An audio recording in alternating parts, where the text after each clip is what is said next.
Olá, pessoal! Vamos para mais uma aula gravada.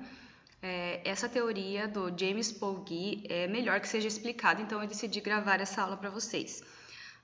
Identidade e linguagem é a nossa aula de hoje, continuando o mesmo tema que nós começamos na semana passada, aliás, nas semanas anteriores. Esse texto se chama Identity as an Analytic Lens for Research in Education, do James Polgy. Identidade como lente analítica, como uma lente analítica para as pesquisas em educação. Esse texto foi traduzido num grupo de estudos que o professor Wilson Rodrigo Diesel participou, que é o professor aqui da Uniguaçu. Então, damos os créditos da tradução a ele. Vamos lá? Só uma observação.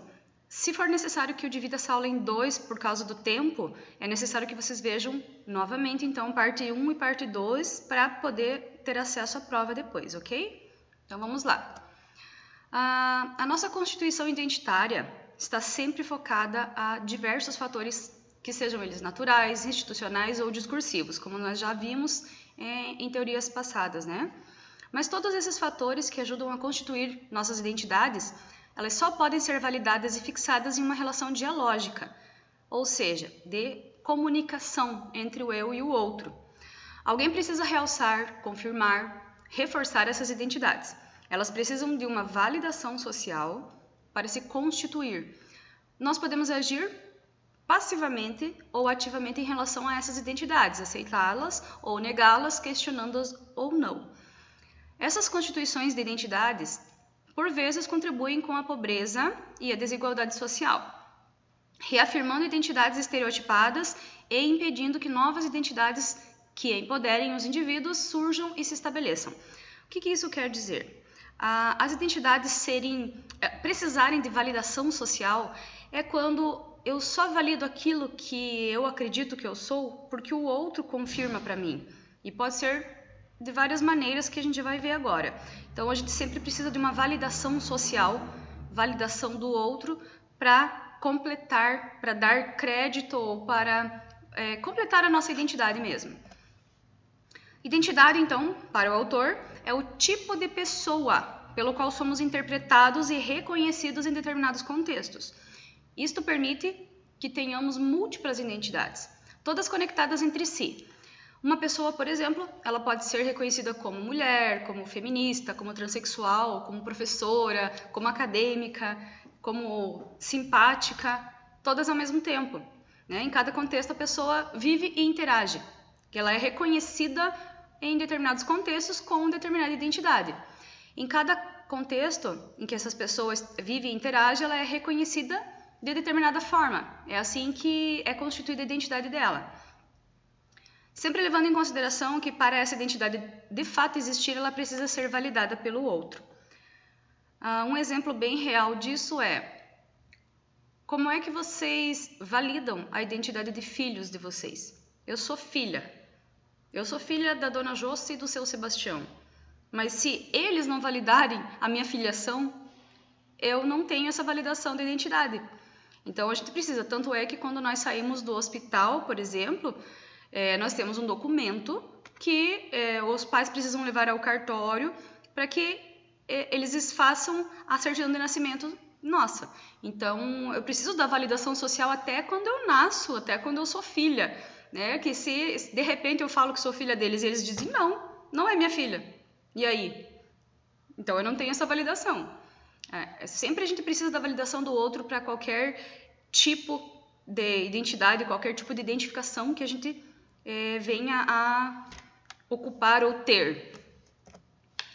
Então, o autor divide essas possíveis identidades variáveis, de acordo com o contexto, em 4 tipos, analisando-as em seu contexto sócio-histórico, em quais a sociedade costuma dar ênfase ao longo da história. Então, são elas as identidades naturais, as identidades institucionais e as discursivas, e ainda as identidades por afinidades. E nós vamos ver cada uma delas no decorrer aqui da nossa aula. Identidade natural, como o próprio nome já diz, ela é referente às características naturais da pessoa. por exemplo, que não tenha nenhuma interferência cultural, né? Apenas com características biológicas que a pessoa nasce. Por exemplo, quando você nasce ou mulher ou homem. Essa é a identidade natural da pessoa. Um exemplo bem comum é que ao nascer toda pessoa, né, já recebe a identidade ou feminina ou masculina e as pessoas em volta a tratam como tal, né? Por exemplo, se os pais têm uma menina, eles acabam interagindo, fazendo com que ela viva como menina, né? Comprando roupas femininas, dando brinquedos femininos, né, considerados, ou assim o homem também. Então, ela é determinada correspondente ao gênero que a pessoa nasceu, apenas por características físicas. As identidades institucionais, elas são posições sociais dadas e validadas por instituições, como, por exemplo, quando alguém passa em um concurso público para professor. Em um momento extremamente simbólico, o reitor lhe confere tal título no ato da posse. Nesse caso, tal identidade pode ser vista como uma convocação. Porém, o autor salienta que as identidades impostas pelas instituições podem ser vistas também como uma imposição. Por exemplo, um homem que cometeu um crime e acabou sendo preso. Ou ainda uma pessoa que acabou se tornando médica ou médico, pois a sua família era inteiramente composta por médicos e impôs isso. Por exemplo, vocês escolheram uma profissão, mas vocês estão fazendo porque vocês gostam ou que vocês têm vocação para isso, ou porque de repente os pais sonhavam isso para vocês, ou alguém impôs, a sociedade impôs por conta de status ou algo assim. Então, essa identidade institucional é essa validação. Vocês terão, por exemplo, essa validação da identidade institucional quando vocês se formarem. Na cerimônia lá da formatura de vocês, quando vocês pegarem o certificado de conclusão da graduação, será a validação social da identidade institucional de vocês, certo? Identidade discursiva. Essas identidades são formadas na relação discursiva entre o eu e o outro. O que a outra pessoa diz sobre mim e para mim. Aqui, questões como a alteridade e excedente de visão entram em pauta também. Identidade formada de acordo com o acabamento que os outros fazem de mim, de como eu ajo. Essa identidade é validada e reforçada não pelos discursos com D maiúsculo, né? Discurso político, discurso, mas com os discursos com D minúsculo, né? As pessoas ao redor que me conhecem, convivem comigo, falam de mim para mim.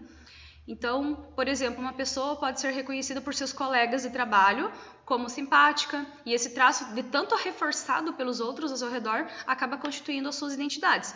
Por exemplo, não adianta eu vir aqui dizer para vocês que eu sou super simpática, sou inteligente, porque a minha mãe diz que eu sou bonita, né? Que a mãe sempre diz que a gente é bonita, então a gente acredita. Mas vem a outra pessoa ou os outros, de repente falam, nossa, mas maior antipática do mundo, feia aquela ali, ó, não tem uma beleza, né, tanto chamativa, ou então, nossa, ela não tem tanta inteligência assim. Então, se eu me coloco numa identidade que os outros não validam, eu não tenho essa identidade. Assim como de tantas outras pessoas virem falarem pra mim, você é super simpática. Você é super simpática, né? Você é simpática. Nossa, que pessoa simpática. Eu vou, de repente, começar a pensar sobre isso e, quem sabe, eu traga essa identidade para mim, como uma pessoa simpática, por conta da validação dos outros e do que os outros falam para mim. Isso tem muito a ver com a questão da identidade no sentido de autoestima da pessoa, né? A gente pode influenciar nessa autoestima por conta dessa identidade, que é a discursiva. As identidades discursivas, elas acabam também validando as identidades naturais e institucionais, já que se olharmos para os tipos de identidades, todos são formados por discursos. Todas são significadas através da linguagem e do discurso. Como eu falei, a identidade natural só é validada por discurso. Quando o médico tira você da barriga da mãe, ou quando a mãe dá à luz, é validada, é homem, é mulher. E aí tem a identidade institucional, porque quando você vai ao cartório fazer a tua certidão de nascimento, ou a sua mãe, seu pai foram fazer a certidão de nascimento, nada mais é do que uma validação institucional, é um documento discursivo. Todo discurso é uma comunicação, então aquilo, como nós vimos na aula sobre linguagem e cultura, todo discurso é uma comunicação. Então, a certidão de nascimento é uma comunicação, é um discurso. E é validado pelos outros sobre aquilo que nós somos, né? Eu nasci mulher, então eu tenho a minha certidão de nascimento mulher. E ao longo da vida nós temos outras validações sociais que são discursivas e institucionais. Por exemplo, eu não consigo fazer o meu RG se eu não tiver a minha certidão. Eu não consigo fazer minha carteira de habilitação se eu não tiver a minha certidão, meu RG, meu CPF, que são validações burocráticas, mas são identidades institucionais que os outros validam para mim. Porque se eu não recebo esse documento, eu sou o quê? Um indigente? Quem não tem certidão de nascimento, não tem identidade perante a sociedade, é o quê? É uma pessoa indigente. Só por isso eu deixo de ser humano? Não, mas por isso as identidades são validadas pelos outros. Porque se eu não tenho esses documentos, eu não tenho como provar quem eu sou, certo? Embora nós não tenhamos total poder sobre tais identidades formadas sobre nós, nas identidades institucionais e identidades discursivas, nós podemos agir com passividade ou atividade em relação a tais imposições. Nós podemos acatar tais acabamentos feitos de nós ou podemos questioná-los. Por exemplo, quando vem alguém e me diz assim, você não tem direito de falar isso porque você é mulher. Opa, peraí. Eu posso simplesmente me calar e aceitar, então agir passivamente de acordo com as minhas crenças, as crenças limitantes, a cultura onde eu fui criada, né, onde eu vivi, convivo até hoje, ou então eu posso simplesmente reagir ativamente e dizer, não, eu tenho direito de falar porque eu sou um ser humano, e todos os seres humanos têm direito sim à expressão, e não aceitar isso. Assim como, por exemplo, uma pessoa de raça negra pode não aceitar que ela não tem condições, ou que ela é menos, ou que ela pode ser ofendida de alguma maneira por ela ser negra, pela cor da pele dela, que não tem absolutamente nada a ver com a parte cultural, com a parte social dela. Tem a ver com questões biológicas. A cor da pele são questões biológicas, né? São físicas.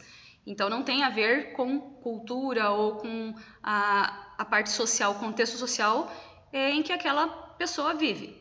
Aí ela pode simplesmente aceitar e viver num conflito interno sobre a identidade dela mesma, achando que porque os outros dizem, ela de repente possa ser aquilo, ou ela diz que não, ela não aceita e ela vai atrás da sua identidade própria. Isso tem muito a ver com, como eu falei, com o empoderamento que o Paul Gee coloca também no texto. As identidades por afinidade, a própria palavra também diz afinidade, né? O poder que mantém essas identidades são os grupos de afinidades dos quais as pessoas fazem parte. Grupos que compartilhem dos mesmos interesses e práticas em comum e que são formados por afinidade. Por exemplo, vocês estão fazendo um curso de graduação. Então, esse grupo aí já é uma afinidade, porque vocês estão fazendo o mesmo curso, a mesma área de profissional. Então, já é um grupo de afinidade. Ou então, o grupo de amigos que vocês têm, o grupo de interesses em comum, podem nem ser tão amigos assim, mas por interesses em comum. Eu gosto de uma coisa que aquele outro grupo gosta, que a outra pessoa gosta, então eu acabo me direcionando até ela e eu tenho essa identidade por afinidade. Eu gosto de música clássica. Aí eu vou por afinidade me identificar com outras pessoas também. Gee, ao ver essas identidades ao longo da história, ele afirma que enquanto no pré-modernismo a ênfase estava nas identidades institucionais e no modernismo, o enfoque era nas identidades discursivas, as identidades criadas em relações à afinidade são as protagonistas do pós-modernismo, que é a época contemporânea que nós vivemos hoje.